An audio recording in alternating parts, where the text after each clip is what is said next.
L'Algérie peut-elle intégrer les BRICS? Cette question ne concerne pas seulement le Maghreb, elle ne concerne pas seulement l'Afrique, elle concerne réellement le monde. Comprendre cette question, c'est faire de la géopolitique à grande échelle. Et c'est bien le moment de vous former et de vous informer sur les grands enjeux géopolitiques mondiaux. Alors, d'entrée de jeu, sachez que ici, le but c'est de parler de géopolitique et d'être complètement froid et détaché. Donc si vous voulez que je dise 1, 2, 3, viva l'Algérie, en fait vous allez être très déçus. L'objectif vraiment, c'est d'analyser la situation, qui est une situation d'opportunité à l'échelle mondiale, pas seulement à l'échelle du Maghreb, de l'Algérie et des relations si compliquées entre l'Algérie et le Maroc. Avant de commencer, il faut comprendre vraiment et accepter qu'on est dans la guerre froide 2.0.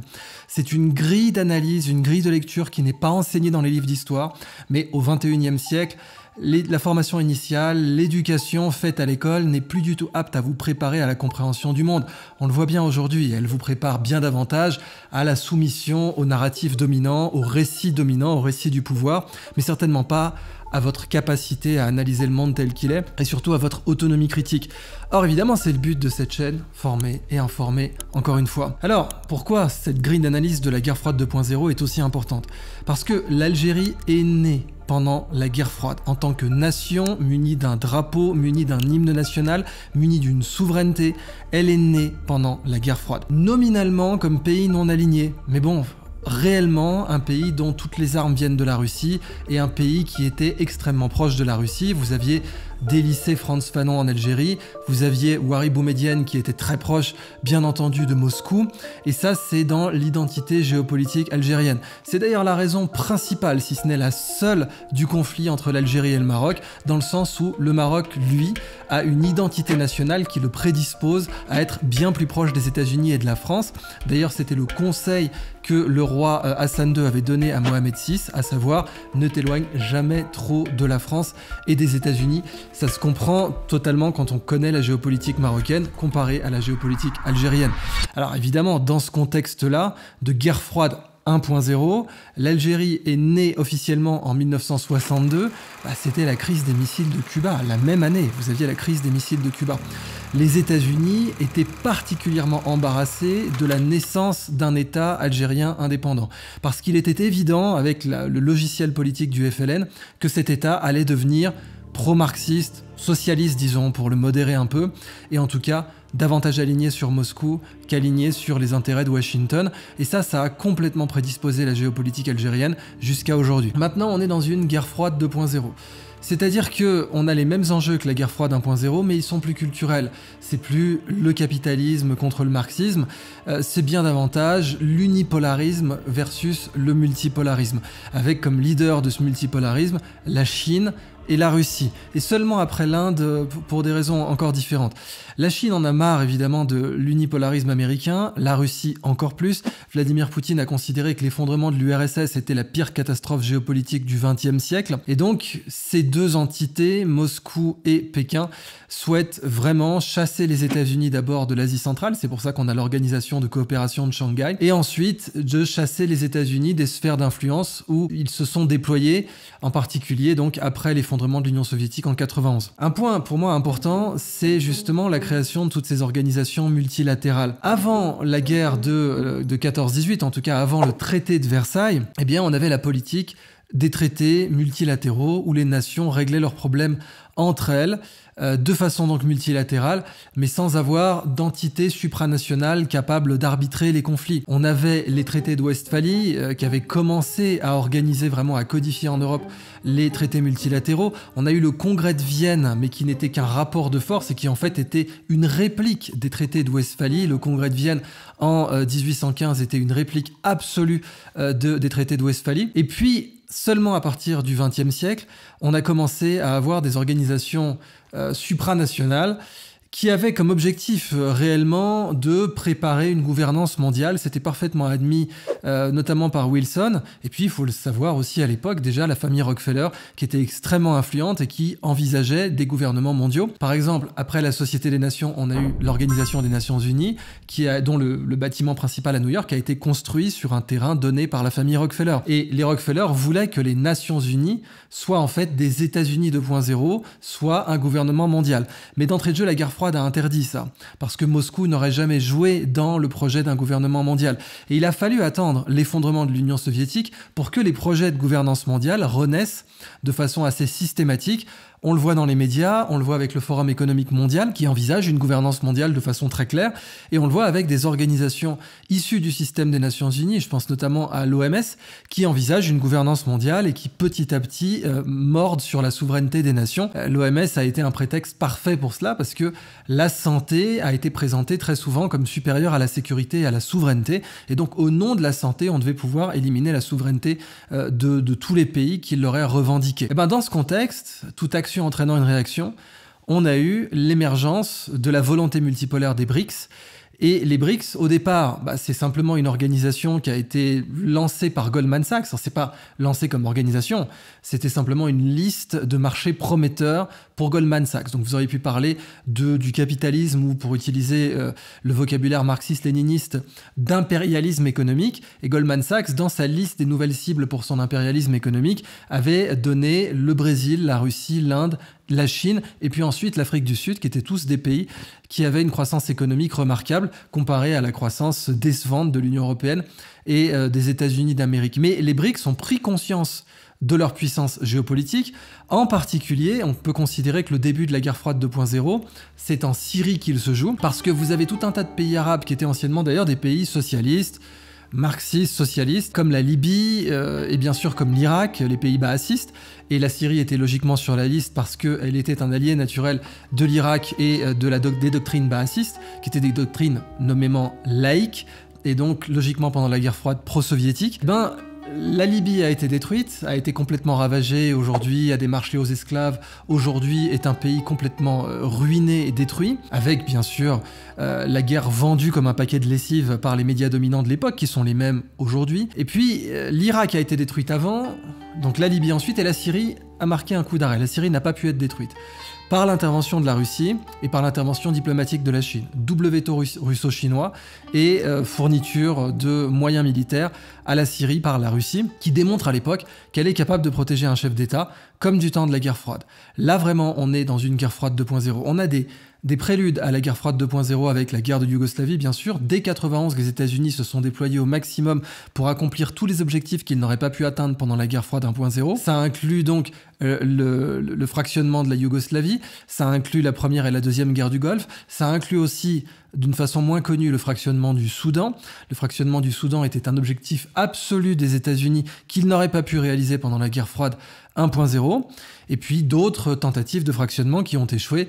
On se rappelle de la grande carte du Moyen-Orient élargie, dans laquelle les États-Unis envisageaient de trancher dans la Turquie, de trancher dans l'Arabie Saoudite et de trancher dans tout un tas de pays. Et ça, ils n'ont pas pu le faire, parce qu'entre-temps, la Russie est devenue beaucoup trop puissante pour être ignorée dans la géopolitique internationale. Alors, dans ce contexte, les enjeux géopolitiques traditionnels de l'Algérie sont d'être un pays non aligné. Bien sûr, comme je vous l'ai dit, l'Algérie était officiellement non alignée, mais très concrètement était un pays beaucoup plus proche de la Russie. On n'a jamais vraiment eu une Algérie totalement non alignée, mais aujourd'hui, c'est dans l'intérêt absolu de l'Algérie d'entrer dans les BRICS. Absolu. Et est-ce que c'est dans l'intérêt des BRICS maintenant ? C'est la grande question, puisque l'Algérie, aujourd'hui, n'est toujours pas dans les BRICS. Elle a fait un protocole d'entrée, elle a fait une première candidature, alors on a eu même des signes de bonne foi des deux côtés, mais l'Algérie n'est toujours pas dans les BRICS. Alors, c'est quoi vraiment les problématiques qui font que l'Algérie n'est pas dans les BRICS, et peut-elle y entrer tôt ou tard? Côté BRICS, en tout cas côté chinois, il y a un intérêt absolu à faire rentrer l'Algérie dans les BRICS. Pourquoi? Parce que c'est une nouvelle porte d'entrée dans l'Afrique. D'ailleurs, pendant la colonisation, l'Algérie était une porte d'entrée de l'Europe dans l'Afrique. Vous en aviez plusieurs. Vous aviez la Libye notamment pour l'Italie, mais l'Algérie a été une porte d'entrée de l'Afrique absolument essentielle. Et c'est bien pour ça que Bugeaud avait lancé la christianisation de l'Afrique du Nord depuis l'Algérie. Il y avait tout un tas d'enjeux et l'Algérie était vraiment une porte pour l'accès à ce qui allait devenir le Soudan français, qui allait donner plus tard l'intérêt de la France à faire peut-être une voie de chemin de fer de Dakar jusqu'à Djibouti, lequel projet d'ailleurs a été bloqué par les Anglais qui eux voulaient faire une voie de chemin de fer du Cap au Caire. Ça a donné l'incident de Fashoda. Donc géopolitiquement, l'Algérie serait une entrée dans l'Afrique absolument incontournable. C'est le plus grand pays d'Afrique, 2 fois l'Éthiopie, même si sa population n'est pas comparable, mais on a le problème de l'économie. L'influence soviétique sur l'Algérie a joué un rôle absolument majeur pour ne pas dire dévastateur, sur son économie. À savoir, l'Algérie, aujourd'hui, est une économie absolument centrée sur les hydrocarbures, aucune diversification. Et vous avez d'ailleurs des indices de complexité de produits à l'export. Et les produits les plus complexes exportés à grande échelle par l'Algérie, ce sont des médicaments ou de l'électroménager. C'est dans le même état qu'était la Turquie dans les années 60-70. Et donc l'Algérie pourrait être très tentée de suivre la voie de la Turquie pour diversifier son économie. Pour ne pas prononcer un mot qui fâcherait en Algérie, à savoir de suivre la voie du Maroc, qui lui a une économie extrêmement diversifiée et qui exporte notamment des voitures et des pièces d'aéronautique. Alors bien évidemment, l'enjeu de l'Algérie serait d'avoir une économie aussi diversifiée que le Maroc. Mais pour rester complètement détaché, on va dire à partir de maintenant une économie aussi diversifiée que la Turquie. D'autant que la Turquie est l'ancienne puissance coloniale en Algérie. Avant l'invasion et l'occupation française, l'Algérie, en tout cas l'Algérois, c'est-à-dire vraiment les wilayas du nord, puisque la Turquie et l'Empire ottoman ne contrôlaient pas le désert, étaient sous le contrôle donc des Ottomans, même si ce contrôle était extrêmement souple. Cela dit, les Ottomans n'ont pas voulu voter, les Turcs n'ont pas voulu voter l'indépendance de l'Algérie à l'ONU, parce qu'il était encore considéré que ça faisait partie de la sphère d'influence ottomane. Cela dit, encore une fois aujourd'hui, la Turquie s'est excusée, je crois que c'était dans les années 80, pour ce vote, et aujourd'hui les relations entre l'Algérie et la Turquie sont bonnes, même si la Turquie est de plus en plus puissante en Libye, et que ça, l'Algérie ne le voit pas forcément d'un bon œil. Mais aujourd'hui, vous avez d'autres enjeux qui font que les relations entre la Turquie et l'Algérie sont bonnes. Alors, la Turquie étant un membre junior prospectif des BRICS, si la Turquie est rentrée, l'Algérie pourrait suivre vraiment les pas de la Turquie pour rentrer dans les BRICS. Mais vraiment, ce qui bloque, c'est la diversification de son économie.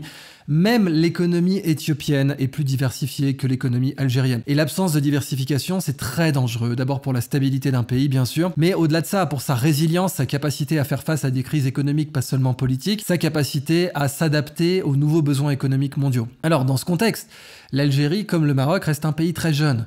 Et la jeunesse, c'est l'idéal pour diversifier son économie. C'était le cas pour Taïwan dans les années 70-80. Bon, aujourd'hui, Taïwan exporte 10 fois plus que l'Algérie, alors que Taïwan a 2 fois moins d'habitants. Ça, c'est un point sur lequel on ne saurait trop insister.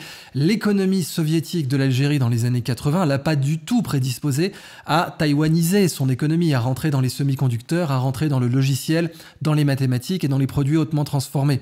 Et aussi, d'ailleurs, de plus en plus dans l'intelligence artificielle et les services informatiques. Alors, cela dit, l'Algérie, encore une fois, a du potentiel, mais comme tout pays du Maghreb, comme tout pays même d'Afrique en général, à savoir des pays jeunes, mais il faut surtout pas qu'elle imite le développement économique occidental, par exemple. Il faut qu'elle mobilise sa jeunesse et qu'elle la fasse rentrer dans la création d'entreprises, dans l'ingénierie, ce qu'on appelle le génie national. Vous savez qu'en français, le mot ingénieur vient de génie, alors qu'en anglais, il vient de moteur.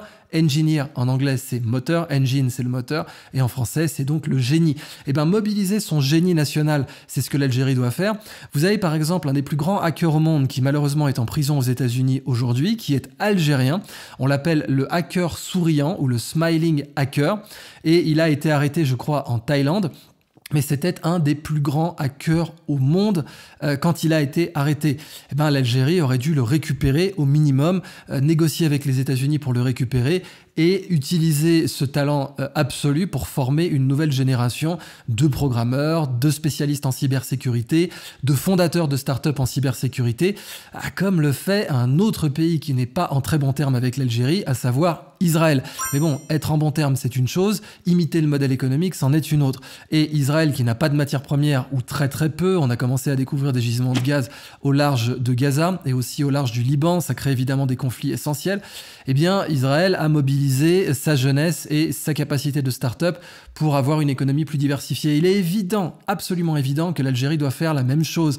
Mais encore une fois, on peut aussi se baser sur la Turquie plutôt que sur le Maroc aussi ou Israël. Mais pour l'instant, c'est pas le cas. C'est le plus grand défi de l'Algérie pour entrer dans les BRICS. Vraiment le plus grand.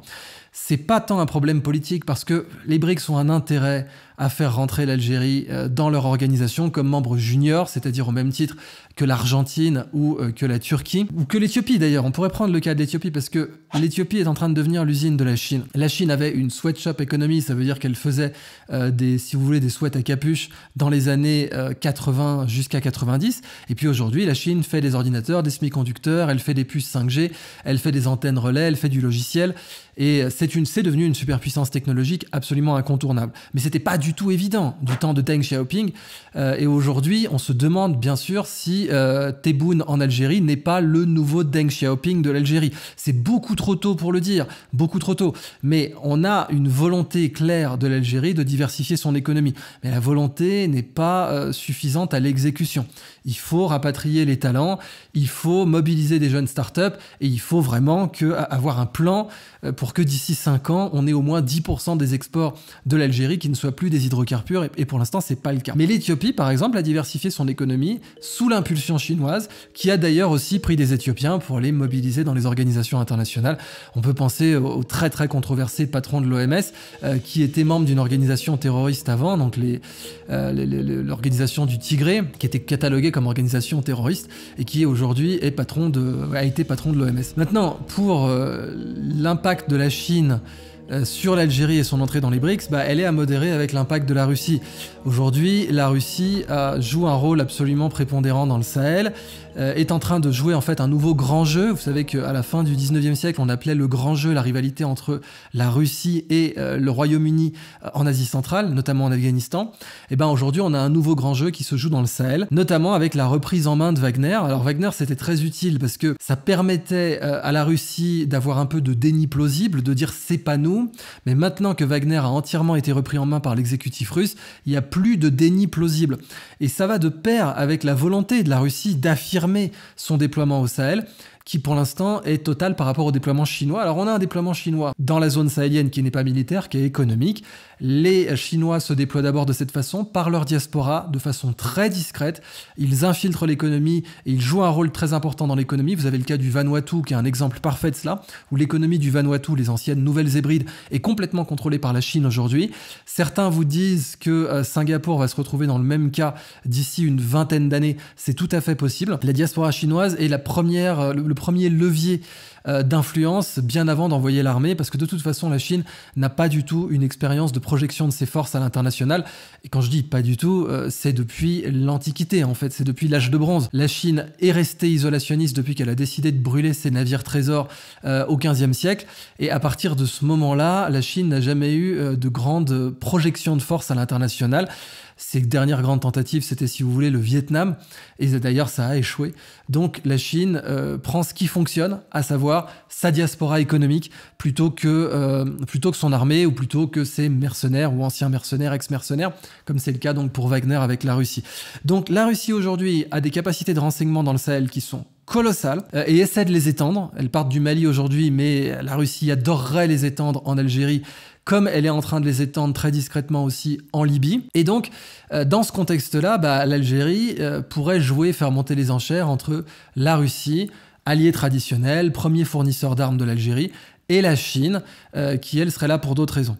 Mais là, l'Algérie pourrait être complètement comprimée, c'est-à-dire que la Chine n'aurait aucun problème à ce que l'Algérie soit une pompe à essence de plus. Aucun problème, faut être très clair.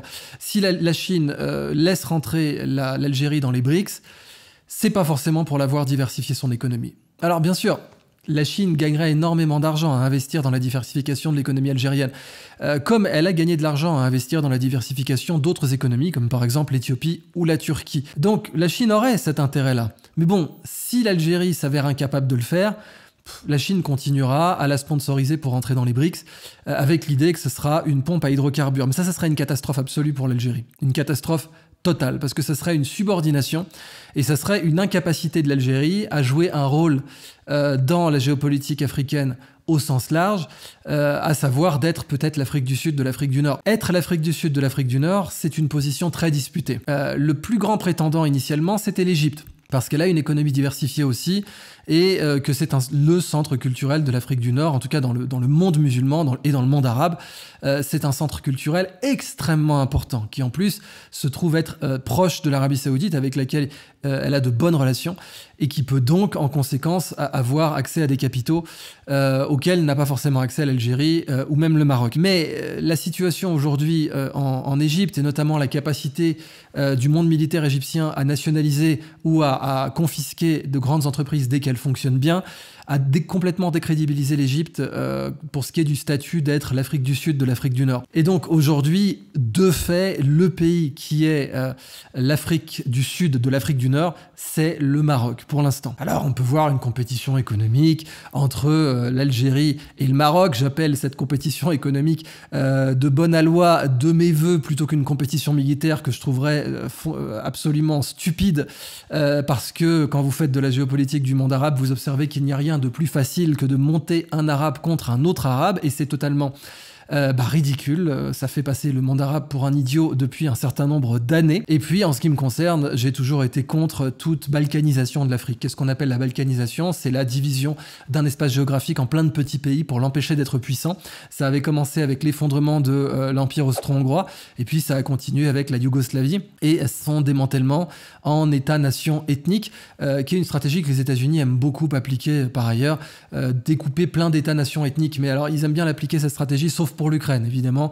Découper l'Ukraine en une partie russe et une partie ukrainophone, ça c'est quelque chose que les États-Unis n'avaient pas totalement envisagé. Mais dans d'autres aires géographiques, ils l'envisagent bien volontiers. Ils l'ont fait pour le Soudan, avec les résultats que l'on sait. Et je considère que l'Afrique est suffisamment divisée comme ça. Si vous me demandez d'ailleurs mon avis, je pense que des États comme la Gambie n'ont aucune raison d'exister à part leur passé colonial. Et tout ce qui divise l'Afrique de près ou de loin est quelque chose contre lequel je considère qu'il faut s'opposer. Mais cela dit, une compétition économique, une émulation économique entre le Maroc et l'Algérie, ça pourrait être tout à fait intéressante, même si pour l'instant les économies algériennes et marocaines sont totalement complémentaires. On a un gros producteur de matières premières de l'autre, avec quelques compétitions encore une fois, notamment les phosphates, mais la Tunisie aussi produit des phosphates, et puis de toute façon aujourd'hui la Norvège est devenue un immense producteur de phosphates, et heureusement pour les Marocains, leur économie est suffisamment diversifiée pour pouvoir voir venir une compétition avec la Norvège, qui est un producteur de phosphates plus fiable pour l'instant qu'eux. Mais une Algérie dans les BRICS, forcément attiserait les conflits avec le Maroc, parce que les alliés historiques du Maroc sont les États-Unis et la France. Cependant, on aurait des voies diplomatiques, je vous parle à l'horizon de 10 ans, qui pourraient apaiser la situation. D'abord parce que le premier partenaire commercial du Maroc, c'est pas la France, c'est l'Espagne. Et le premier partenaire commercial potentiel de l'Algérie n'est plus la France non plus, mais l'Italie. Et dans une répartition comme ça des deux points d'entrée vers l'Union européenne pour l'exportation de matières premières, à savoir l'Espagne et l'Italie, on aurait un duo. Alors je vais prononcer un truc qui est complètement l'anathème, qui est l'hérésie absolue. Je vais vous parler d'un duo algéro-marocain. Imaginez ça. Bon, c'est complètement inenvisageable aujourd'hui, complètement, mais vous parlez d'un duo franco-allemand dans l'Union européenne aujourd'hui, même si là aussi l'Allemagne est en train de tailler des croupières à la France, mais c'est davantage parce que la France est faible que parce que il ne pouvait pas y avoir de duo franco-allemand, même si je suis bien plus pour un duo franco-russe en matière d'intérêt géopolitique bien senti, parce qu'il se trouve que contrôler l'Allemagne en ayant une alliance Paris-Moscou a toujours été dans l'histoire de France plus intelligent que d'avoir une alliance Paris-Berlin contre Moscou. Mais bon, il peut y avoir des duos économiques entre puissances économiques opposées, voire même militairement en conflit. Mais cette idée complètement hérétique d'un duo algéro-marocain, pour l'instant, est complètement inenvisageable. Cela dit, Inch'Allah, comme on dit, je vous laisse revenir dans 10 ans pour voir si cette idée était idiote ou pas, avec le recul dans 10 ans. Donc on se revoit en 2033, et puis vous me direz ce que vous pensez de cette idée entre-temps. Donc, l'Algérie peut-elle rentrer dans les BRICS? La réponse est oui. Les BRICS veulent-ils faire rentrer l'Algérie dans leur organisation en tant que membre junior, comme l'Argentine, comme la Turquie ou comme l'Éthiopie d'ailleurs, qui est aussi un membre prospectif des BRICS parce que c'est devenu une usine de la Chine? La réponse est aussi oui. L'Algérie peut-elle se faire écrabouiller par une entrée dans les BRICS mal gérée? La réponse est oui aussi. C'est un sujet qui fâche. On croit qu'il suffit à l'Algérie d'entrer dans les BRICS pour que tout aille bien. Pas du tout. Si l'Algérie relève pas le défi de la diversification de son économie, elle va être dans une situation très mauvaise et elle va finir par être une vulgaire pompe à essence pour la Chine. La Chine elle-même pourrait s'opposer à un tel destin en tirant l'Algérie par le haut, en l'attrapant par le col et en diversifiant son économie à la turque ou à l'éthiopienne, puisque en fait la Chine n'a pas seulement un intérêt à exploiter les matières premières africaines, elle a un intérêt à développer l'économie des pays africains qu'elle a comme partenaires commerciaux. Cependant, ce n'est jamais gratuit d'une part, et d'autre part, ça implique toujours une subordination économique. Case in point, l'Éthiopie est complètement subordonnée à la Chine aujourd'hui. Alors, je vous parle même pas du Sri Lanka, là on se fâcherait. Mais cela dit, on peut conclure là-dessus. Le Sri Lanka est le pire scénario qui peut arriver à un subordonné, un membre junior d'une alliance économique avec la Chine. C'est la pire chose qui puisse arriver. Et ben, en conclusion, si l'Algérie ne diversifie pas son économie, si elle ne mobilise pas son génie national et sa jeunesse, si elle n'accepte pas de regarder des cas qui ont fonctionné, comme des cas qui fâchent, soyons très clairs, et qu'il faut regarder en face, comme le Maroc, comme la Turquie, ou même qui fâche encore plus, comme Israël. Et pourtant, la pyramide des âges algérienne est bien plus favorable à une économie à l'israélienne que la pyramide des âges israélienne qui est déjà dans une situation de vieillissement. Eh bien, si l'Algérie n'accepte pas de regarder en face l'effort d'intelligence, d'économie de la connaissance qu'elle doit faire pour pouvoir diversifier son économie, elle peut se retrouver dans une situation à la sri-lankaise.